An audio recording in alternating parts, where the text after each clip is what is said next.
नमस्कार, मैं अंकुर जावला और आप देख रहे हैं हिंदू मेरी पहचान। जितेंद्र नारायण सिंह त्यागी उर्फ वसीम रिजवी एक बार फिर चर्चाओं में हैं। इलाहाबाद हाईकोर्ट की बेंच लखनऊ ने उनको झटका देते हुए उनकी अग्रिम जमानत खारिज कर दी है। आप सभी को याद होगा, 4 महीने हरिद्वार की जेल में रहे जितेंद्र नारायण सिंह त्यागी उर्फ वसीम रिजवी पहले भी चर्चाओं में रहे हैं। लखनऊ बेंच ने उनके ऊपर चल रहे दुराचार और लूटपाट के मामले में उनकी अग्रिम जमानत को खारिज कर दिया है। हमारे साथ है स्वामी यति निर्भयानंद सरस्वती महामंडलेश्वर यति नरसिंहानंद गिरी। स्वामी जी, जिस प्रकार से जितेंद्र नारायण सिंह त्यागी पहले भी 4 महीने हरिद्वार की जेल में रहे हैं और अब एक नया मामले में वे फंसते नजर आ रहे हैं, दुराचार और लूटपाट के मामले में, जो वे पहले से अग्रिम जमानत पर थे। अब इलाहाबाद हाई कोर्ट की जो बेंच है लखनऊ बेंच, उन्होंने उनकी अग्रिम जमानत को ख़त्म कर दिया, उस पर रोक लगा दी है।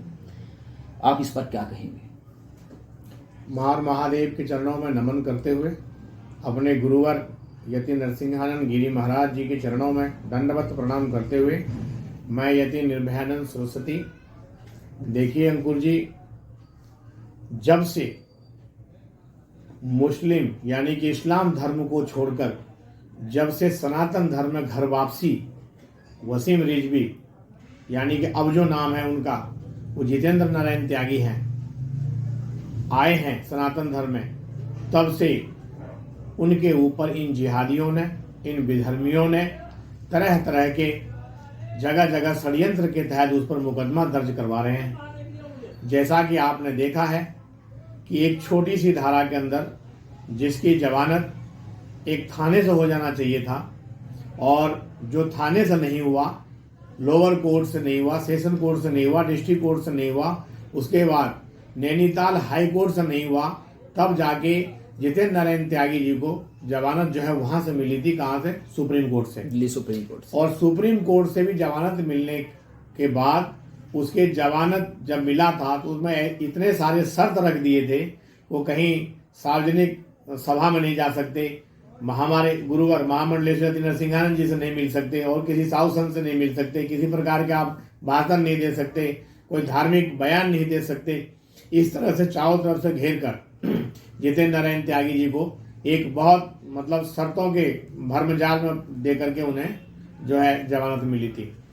आज ये जो विधर्मी लोग हैं, जिसको ये हजम नहीं हो रहा है कि जो इस्लाम के सच्चाई को भली भांति वसीम रिजवी यानी कि जितेंद्र नारायण त्यागी जी पूरी पढ़े लिखे इंसान हैं और सिया हुआ बोर्ड के चेयरमैन रहे हैं, इसके बाद पूरी जानकारी है उन्हें, पूरे सारे किताबों को पढ़ा उन्होंने और जितने भी इस्लाम के पुस्तक है सबको पढ़ा है। पढ़ने के बाद जो उसमें गलत है, जिसकी वजह से देश में आतंकवादी बन रहे हैं, आतिताई बन रहे हैं, ये जो जिहादी बन रहे हैं, इसके खिलाफ उन्होंने जब आवाज़ उठाई और जब उन्हें लगा कि इस धर्म में, इस्लाम धर्म में जो है रहना सही नहीं है, तब उन्होंने जो है हमारे गुरुवर महामंडलेश्वर नरसिंहानंद जी गिरी महाराज के संपर्क में आए और उन्होंने पूरी रीति रिवाज और धर्म उत्थान के साथ और मंच उच्चारण के साथ उन्होंने जो है यहाँ पर सनातन धर्म में प्रविष्ट किया, सनातन धर्म को अपनाया। यानी कि हम अगर कहें तो अपने घर वापसी आया, क्योंकि जितने भी हमारे देश में इस्लाम वाले हैं, जितने भी मुस्लिम हैं, ये सब पहले हिंदू थे, सनातनी थे और इनके जब दादा परदादा पीढ़ी आप खोलेंगे तो सभी लोग सनातनी थे।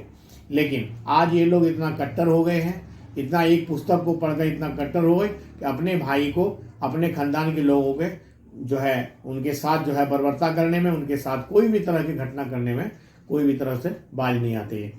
तो मेरा मानना ये है कि जो कल हुआ है, कल गुरुवार को इलाहाबाद हाई कोर्ट के जो लखनऊ खंडपीठ का जो बेंच है, उन्होंने इनके जो अग्रिम जमानत थी उनको निरस्त करके और जो याचिका इन्होंने लगाया था बढ़ाने के लिए, उस याचिका को खारिज कर दिया है। मैं बताता हूं कि ये बहुत मामूली सी केस है, छोटे छोटे केस षड्यंत्र के तहत। केस क्या लगाया गया इन पे देखिए, दुराचार, लूटपाट। अब बताइए, पढ़ा लिखा व्यक्ति, एक शिक्षित व्यक्ति क्या ये लूटपाट करने जाएगा या किसी के दुकान में, घर में लूटपाट करेगा? इनके ऊपर इस तरह के मुकदमा लगाकर इन्हें कानून के दायरे में, इन्हें किसी तरह से एक षड्यंत्र के तहत इन्हें ऐसे फंसाना चाहते ताकि वो कोर्ट कचहरी में ही फंसा रहे और जेल में फंसा रहे। आपने देखा कि जब पिछली बारी 1 महीना 2 महीना 4 महीने हरिद्वार के जेल में रहे हो। 4 महीने उस केस में रहे जिस केस का जमानत थाने से होना था और वो सुप्रीम कोर्ट से जाकर मिली। वहीं पर आप अगर अब पूरे देश के अंदर नजर घुमाइए, आप देखिए जो जमा मस्जिद है उनका जो इमाम है उनके ऊपर सैकड़ों की तादाद में केस है जी। आज तक उन्हें जेल नहीं भेजा गया। आज तक उसका वो जेल तो भेजने की बात छोड़िए, आज तक कोर्ट में पेश नहीं हुआ। बाहर से बाहर उनकी जमानत हो जाती है। यहाँ देखिए देवबंद में अरशद मदनी है, इनके ऊपर सैकड़ों की संख्या में केस दर्ज है, मुकदमा आज तक कोर्ट में नहीं गई, बाहर से बाहर बेल हो जाती है। वो महमूद मदनी है, उसके ऊपर दुनिया भर के मुकदमा है। इसके बाद तौकीर रजा बरेली में जनेधर है, उसके ऊपर केस है बहुत सारे। वो आज तक जो है जेल में नहीं जाते, उनकी बेल हो जाती है, हाथ के हाथ बेल हो जाती है। उसके लिए मजिस्ट्रेट जो है एकदम खुला दरवाजा रखा हुआ, आइए और बेल दे देते हैं जी। उसके अलावा देखिए ये शफीकुर रहमान आजकल तो सांसद है, उन पे केस है। और ऐसे जाने कितने नेता हैं जो रोज बयान, कितने ये मुस्लिम नेता हैं जो रोज बयान देते हैं, भड़काऊ बयान देते हैं, ओबीसी हो चाहे कोई भी हो, रोज भड़काऊ बयान, इसमें मुकदमा दर्ज है। और ये लूटपाट क्या बड़े संगीन वारदात मुकदमा दर्ज है, लेकिन इन्हें कोई भी कानून का डर नहीं है, क्योंकि इनके ऊपर मुकदमा दर्ज हो भी गई तो कोर्ट में जाते नहीं, बाहर से बाहर इनके वकील जो है वो बेल करवा लेते हैं। अब समस्या ये है कि जब इन लोगों पर मुकदमा दर्ज नहीं होती है या होती भी है तो ये जेल नहीं जाते हैं। और एक इस्लाम में से, इस्लाम को पूरी जानकर, इस्लाम के जानकारी लेने के बाद इस्लाम में जो लोग घुट घुट कर मर रहे हैं, जो इंसान नहीं है, इंसान के नाम पर ये राक्षस, पहले जमाने में राक्षस होते थे, नहीं वो राक्षस विधर्मी है, उसे क्या राक्षस है।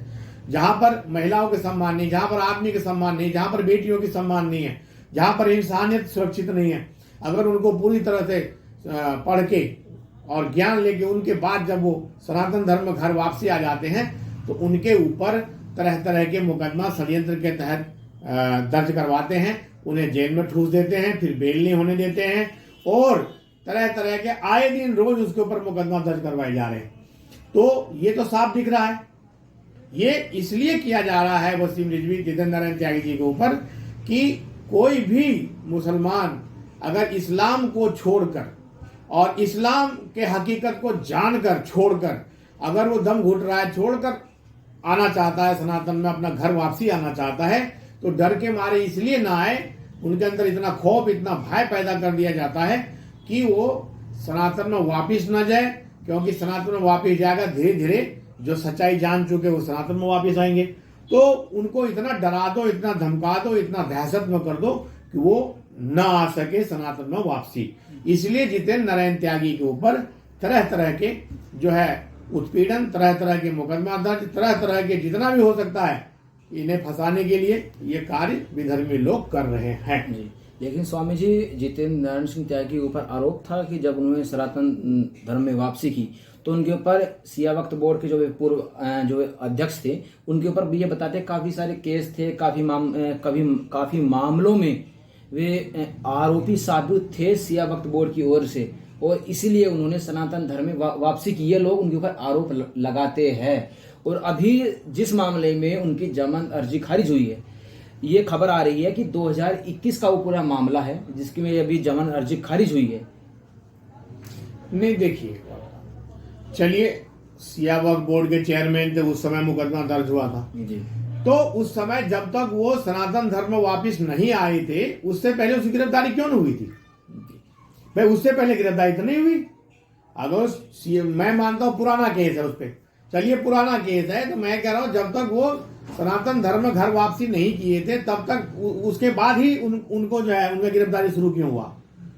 और दूसरा बात, जिस समय हरिद्वार से, जिस समय उत्तराखंड के बॉर्डर से जितेंद्र नारायण त्यागी जी को गिरफ्तार किया गया, वही वाला केस, वही मुकदमा 4 सन्यासियों पे, 4 धर्मगुरुओं पे था, उनको गिरफ्तार नहीं किया गया। हरिद्वार के अंदर में वहां जो पहले से बैठे हैं उनको गिरफ्तार नहीं कर रहे हैं। आप एक पर्टिकुलर एक व्यक्ति को गिरफ्तार कर रहे हैं जो इस्लाम छोड़कर उसकी सच्चाई को जानकर और सनातन धर्म में आकर उनकी सच्चाई को सबको बता रहा है, उसके ऊपर आप मुकदमा दर्ज कर रहे हैं, उनको जेल में ठूस रहे हैं और पुराने मुकदमा में उनको बेल रिजेक्ट करके उनको फिर जेल में डाल रहे हैं। इसका मतलब ये है कि खुली रूप से, खुले दिमाग से ये जो काम है, ये काम सभी विधर्मियों का है। इनके जकात के पैसे लगाते हैं। मदनी जैसे अरशद मदनी जैसे आदमी जो एक बड़े आतंकवादियों केस लड़ता है, वो पूरा जान छोक रखा है। एक वो जो सोशल मीडिया पे चलाता है, उसका नाम भूल रहा हूँ, बताइए जरा।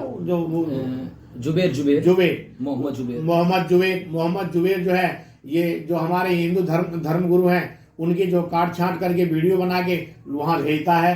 तो इस तरह से इन लोगों ने पूरा के पूरा सिंडिकेट तैयार कर रखा है ताकि कोई भी इस्लाम की सच्चाई को बताए, उसके ऊपर मुकदमा दर्ज करो, उन्हें जेल के अंदर पर ठूस दो। स्वामी जी, आपका कहने का अर्थ ये है कि जितेंद्र त्यागी को सिर्फ इसलिए परेशान किया जा रहा है ताकि जो इस्लाम छोड़कर सनातन में आना चाहते हैं वे भय से ना आ पाए, क्योंकि अगर हमने ऐसा किया तो हमारे साथ भी ऐसा ही होगा।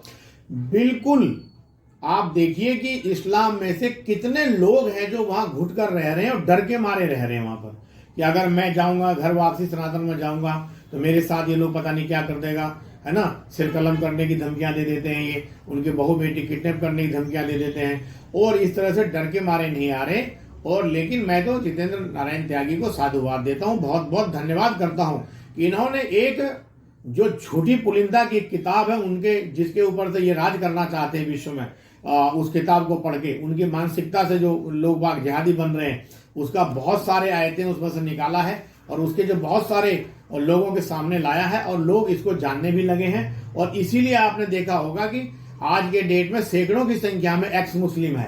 आप अगर यूट्यूब पे डालें एक्स मुस्लिम तो बहुत सारे मुस्लिम महिलाएं पुरुष जो भी है, जो वहां से प्रताड़ित होकर वहां के ये काले कारनामे, वहां के इन सब देखने के बाद और जो दम घुट रहा था वो एक्स मुस्लिम हो गए हो, इसीलिए उनकी पोल पट्टी खुल रही है।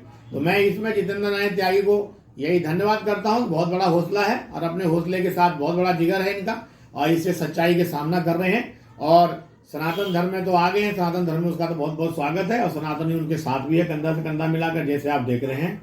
हर हर महादेव, हर हर महादेव, हर हर महादेव। हर हर महादेव स्वामी जी, हर हर महादेव।